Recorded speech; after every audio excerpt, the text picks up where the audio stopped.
I'm Alec Hansen, and today we will be learning the sliding filament theory.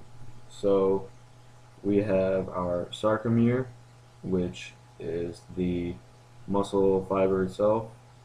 We have the A-band, also known as the thick filament, which contains all of myosin and some of the actin.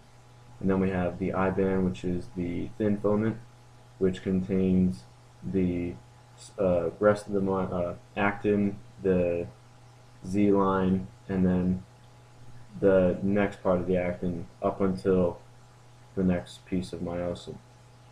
So now when we come into the inside of it, we have actin in the middle, we have tropomyosin, which is covering these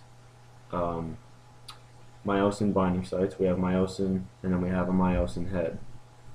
So when the cell is depolarized by an electric signal, calcium ions will be released by the T tubule, which is also the Z line, and when the calcium attaches to the tropomyosin, it will remove the tropomyosin, allowing for the myosin to attach to the myosin binding sites.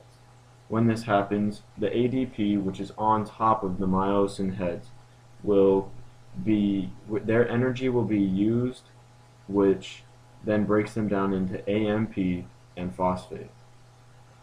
After this, there will be a power stroke. This is the pulling of the actin, which is the flexing of the muscle fiber, which is a contraction.